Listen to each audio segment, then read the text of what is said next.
Hey everybody, it's Dave here from Dragonhill Games, and you're watching This Week in MTG Finance. As always, and before we get started, I want to thank MTG Stocks for allowing us to use graphical information for the purposes of this video.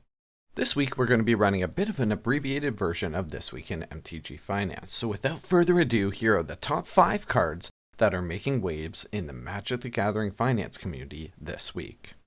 In the number 5 spot this week, we have Retract from Darksteel. At $10 even, this is up 68%. And surprisingly, this is the only printing of this card. Not a super popular card, however, it does make appearances in various themed decks. For 1 blue mana at instant speed, we return all artifacts you control to their owner's hands. It looks like Modern Horizons 2 is going to have a huge artifact theme, so this is possibly the reason why we're seeing Retract on the rise this week.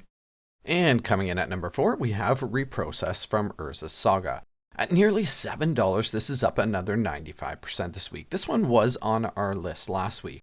And as I mentioned, you can get a 7th edition copy of this particular card for still around $1 should you choose to have one for your collection. For 4 mana, Reprocess is a sorcery where we can sacrifice any number of artifacts, creatures, and/or lands, and draw a card for each sacrificed this way. With the big rise of Golgari themed commander decks, it's no wonder we're seeing Reprocess on the move. And coming in at number 3, we have Elvish Piper, specifically the 7th edition printing. At nearly $19, this is up 139% this week. Huge commander staple for big green stompy decks. For 4 mana, we're getting an elf, which of course is relevant, and we can pay 1 green, tap it, and put a creature card from our hand directly into play. Been a ton of printings of Elvish Piper over the years, and most of them are still in the $6 to $9 range. This $19 price on the 7th edition Elvish Piper could be a leading indicator that the rest of the copies are due for a price correction. I'm not surprised to see another version of Counterspell on our list this week. In the number 2 spot, we have the Mercadium mass printing at $7.25. This is up 142%. People really like the Mercadium mass printing. After all, it was the first printing of Counterspell that you could pull a foil directly from a pack. Of course, Counterspell is all the talk right now because it's being moved up into the modern format via Modern Horizons 2. And there's a ton of printing of Counterspells. It's been printed in a lot of sets over the years. Most of them are still in the $1 to $3 range. So if you need to get yourself a Counterspell, look at one of those sets. However, once Modern Horizons 2 drops, I'm sure you'll be able to pick them up for the 50-cent mark. And our big winner this week, surprise, surprise, is Savra, Queen of the Golgari, the original Ravnica printing. At $25, this is up another 462% this week. It's like the Ravnica printing and the Guild Kit printing have been playing a game of catch. Back and forth, the price on each seems to be going up on a weekly basis. We've talked about Savra for 3 weeks straight now. Really popular card in brand new Golgari themed commander decks. Alright, before we get into cards I'm investing in this week, as always, if you're a subscriber, you know I want to thank you for your continued support.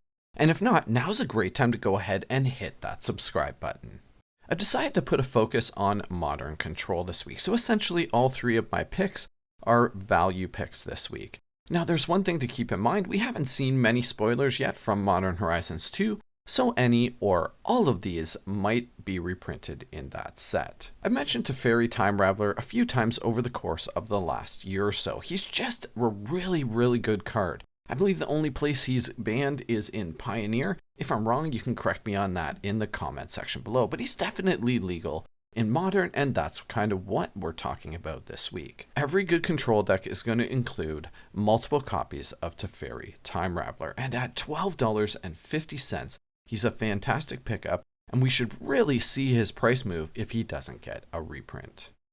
Staying in the same vein, let's talk about Teferi Hero of Dominaria. At $37, this is one of the highest prices we've seen for this card this year. However, if it's not reprinted in Modern Horizons 2, I wouldn't expect it to meet or pass its all-time high of nearly $55. This is the quintessential Planeswalker for modern control decks, both Esper and Azorius control. Those archetypes play multiple copies of Teferi both in the main deck and in the sideboard. And last but not least, we have one of the biggest control cards in the modern format. Of course, that's Cryptic Command. and the Modern Masters printing at $25 is your best bet currently.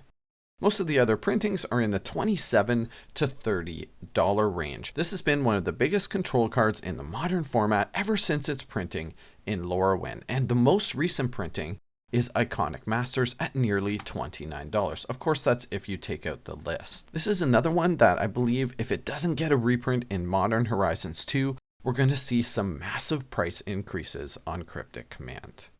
Alright, well, I really hope you guys enjoyed this episode of This Week in MTG Finance. If you did, go ahead and smash that like button. It really helps me out, and we'll see you again soon.